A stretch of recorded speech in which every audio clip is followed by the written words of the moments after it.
আসসালামু আলাইকুম। Hi friends, cooking channel হাতের ছোঁয়াতে সবাইকে ওয়েলকাম। আজকের পর্বে আমি আপনাদেরকে ট্যাংরা মাছ রান্না করে দেখাবো। আর এভাবে ট্যাংরা মাছটা রান্না করলে মাছটা খুবই সুস্বাদু হয়। আর আশা করছি যারা নতুন রাঁধুনি আছেন তাদের এই রেসিপিটি খুবই উপকার আসবে।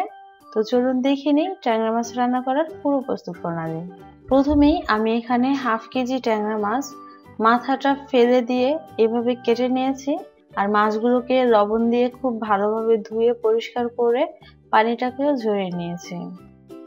পেঁয়াজ কুচি নিয়েছি হাফ কাপ পরিমাণ, হলুদের গুঁড়ো হাফ চা চামচ পরিমাণ, লাল মরিচের গুঁড়ো হাফ চা চামচ পরিমাণ, আদা এবং রসুনের পেস্ট 1 চা চামচ পরিমাণ, জিরার গুঁড়ো হাফ চা চামচ পরিমাণ, লবণ স্বাদ মতো, 5-6টি কাঁচামরিচ মাঝখান থেকে সামান্য চিড়ে নিয়েছি, বড় সাইজের একটি টমেটো আমি এখানে কেটে নিয়েছি। এবার চলে যাব মূল রান্নায়। প্রথমেই আমি একটি প্যানে 1/3 কাপ পরিমাণ রেগুলার তেল নিয়ে তেলটাকে খুব ভালোভাবে গরম করে নিয়েছি। এবার এর সাথে অ্যাড করব হাফ কাপ পরিমাণ পেঁয়াজ কুচি,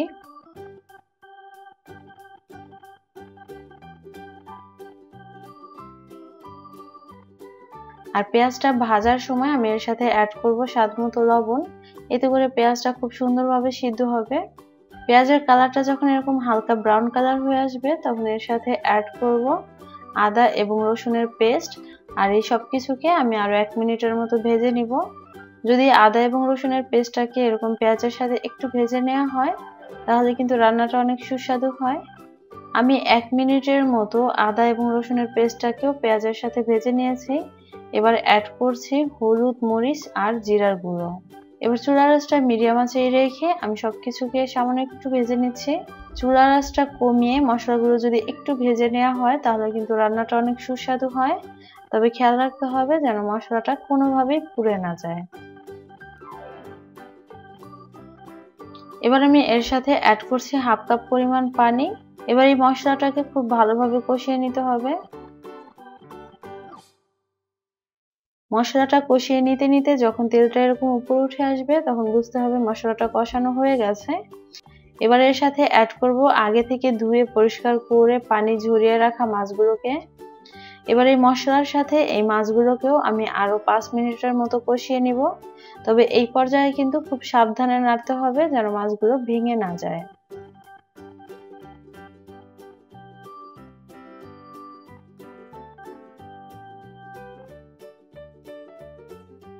আমি আরো 5 মিনিটের মতো মাছগুলোকে কষিয়ে নিয়েছি, তবে কষানোর সময় আমি কোনো ঢাকনা ব্যবহার করিনি।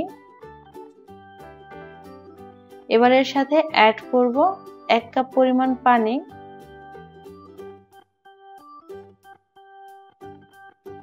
এবার আমি একটি ঢাকনা দিয়ে ঢেকে দিব আর রান্না করব এভাবে ঘড়ি ধরে 5 মিনিট।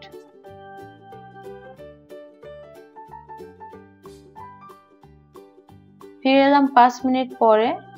এবার আমি এর সাথে অ্যাড করছি আগে থেকে কেটে রাখা টমেটো এবং কাঁচামরিচ।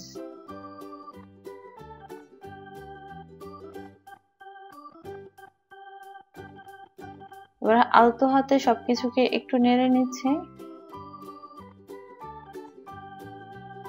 এবার আবারও ঢাকনা দিয়ে ঢেকে দিব আর চুলার আঁচটা মিডিয়াম আঁচে রেখে রান্না করব আরো ঠিক 10 মিনিট। আমি আরো 10 মিনিট রান্না করে নিয়েছি আর এই পর্যায়ে দেখেন ঝোলটা কিন্তু অনেকটা টেনে গেছে আর টমেটোগুলো খুব সুন্দরভাবে সিদ্ধ হয়ে গেছে। আর এই পর্যায়ে কিন্তু মাছগুলো খুব সুন্দরভাবে রান্না হয়ে গেছে। এবার আমি এর সাথে অ্যাড করব ধনিয়া পাতা কুচি। এবার আর আমি ঢাকনা দিয়ে ঢাকবো না, চুলার আঁচটা হাই হিটে রেখে রান্না করব আরো 2 মিনিট। ফিরে এলাম আরো 2 মিনিট পরে আর এই পর্যায়ে দেখেন তেলটাও কিন্তু উপরে উঠে এসেছে আর সবকিছু খুব ভালোভাবে কুক হয়ে গেছে। এবার আমি চুলাটা বন্ধ করে দিব আর নামিয়ে পরিবেশন করে নিব।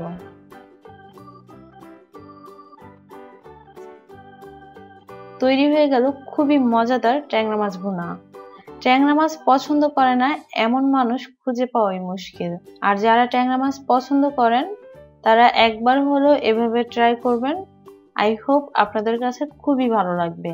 আর ভালো লাগলে অবশ্যই লাইক, কমেন্টস আর বেশি বেশি শেয়ার করবেন। আর অবশ্যই আমার চ্যানেলটি সাবস্ক্রাইব করবেন। সবাই খুব ভালো থাকবেন। আল্লাহ হাফেজ।